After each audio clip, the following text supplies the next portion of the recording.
Hey, I'd like to welcome you to another episode of the Mission Matters Business Podcast, your source for all things business. My name is Adam Torres. You can follow me on Instagram at @AskAdamTorres to keep up with my book releases, book tour schedule, signings, all that other good stuff. Always love to connect with you there. And as always, if you'd like to apply to become a co-author of one of my upcoming books, just head on over to the website, missionmatters.com, and click on Become an Author to apply. All right, so today I have Rachel K. Cross on the line, and she's Chief Marketing Sherpa over at Rachel K. Group. Rachel, welcome to the show. Thank you so much for having me. I'm excited.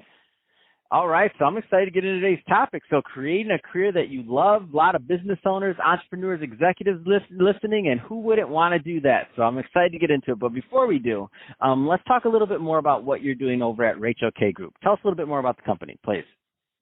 Yeah, thanks. So we're a boutique marketing consulting firm that specializes in brand strategy and marketing communication strategy. And then we have another arm of the business that focuses on helping people launch freelance careers, especially people who are currently full-time corporate professionals who feel stuck. Oh, that's awesome. And that's why I wanted you on the show today, to start talking about creating a career that you love. So, I mean, where do you want to start with this one? Well, I think the number one thing I want people to leave with after hearing this is just a belief that they have control of their destiny, right?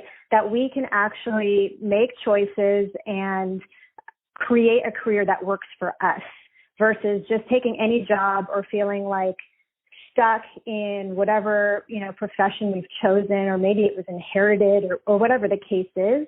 I really want people to understand that there is freedom and flexibility and joy. And one of the ways that you can do that in your career potentially is starting freelancing, using the skills that you already have.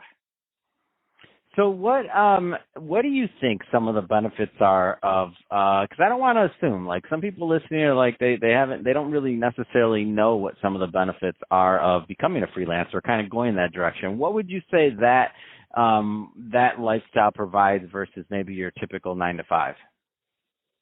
Yeah, I think that's a great question. Thank you for asking that. I think number one, flexibility, right? So I get to decide, for the most part, when I work, how I work, and what projects I work on, what clients I work with. And that's the number one thing. I think the second thing for me is the sense of freedom. So one of the goals I had when I started the business, for example, that I wanted to take 6 weeks of vacation a year, which sounds nuts, right, to people. That's like, 6 weeks of vacation a week. I want to be a freelancer. Sign me up. What, 6 weeks? Exactly. I'll be lucky if I get 6 hours. They work me. Exactly. And so, I structure my business in a way, and all of my clients know every year that I'm going to take probably a month off, usually 3 to 4 weeks every summer, and then 2 weeks over Christmas. And it's just, I've structured my business in a way that allows me to do that. And, that might not be someone else's goal, but that's just an example of the freedom to really design your life around your business versus your profession dictating the way that your life is designed.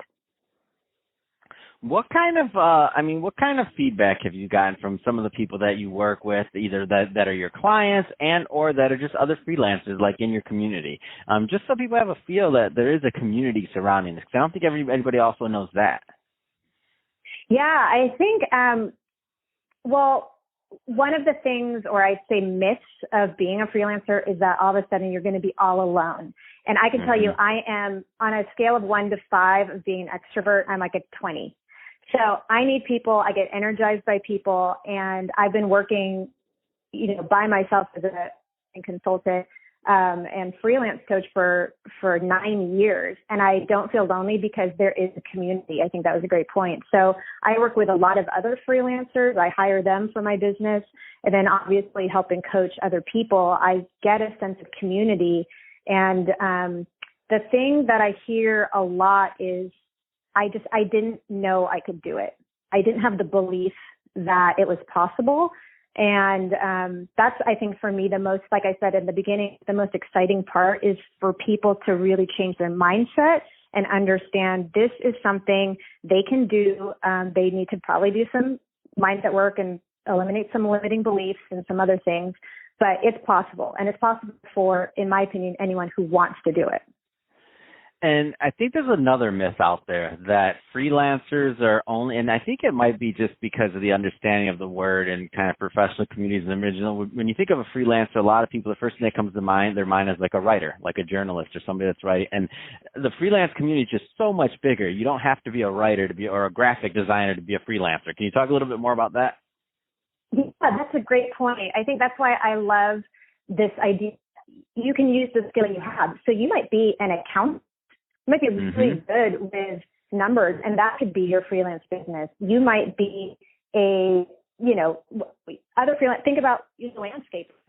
By the way, you just blew a lot of people's minds right now that are listening. They're like, wait a minute, accountants can be, how does that work? Like you just now flip their reality. They're like, what?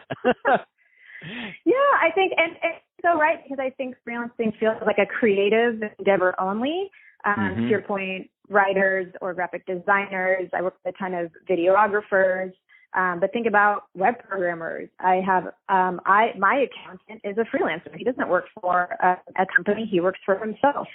Think about, I have someone who now is starting to freelance just by gathering different arts and crafts and then selling them on like a Facebook marketplace. So yes, that's still using the skill she has, which is collecting these arts and crafts and sourcing them, but then using it for her own business versus doing that like as a buyer for a company, for example. So I think we have to really change the definition of freelancing to say like using the skills and passions you have to create your own business. That's awesome. So Rachel, if somebody's listening to this and they want more information on Rachel K Group, what's the best way for them to reach out and to connect? The best way is you can email me, Rachel, RACHEL, at RachelKGroup.com, or you can visit my website, RachelKGroup.com. And if you're interested in learning how to become a freelancer, RachelKGroup.com/coaching. Fantastic. Well, Rachel, really appreciate you coming on the show today and sharing more about your background and all the great work you're doing to help people create careers that they love. Awesome stuff there. And to the audience, as always, thank you for tuning in. Hope you got a lot of value out of this. If you did, don't forget to subscribe to the podcast, leave me a review in the Apple iTunes store. And if you're watching this on our YouTube channel, Mission Matters Business, definitely give us a subscribe there, but also leave us some comments in the video. Love to know what kind of projects and things that you're working on. And Rachel, thanks again for coming on the show. Thank you so much. I had a great time.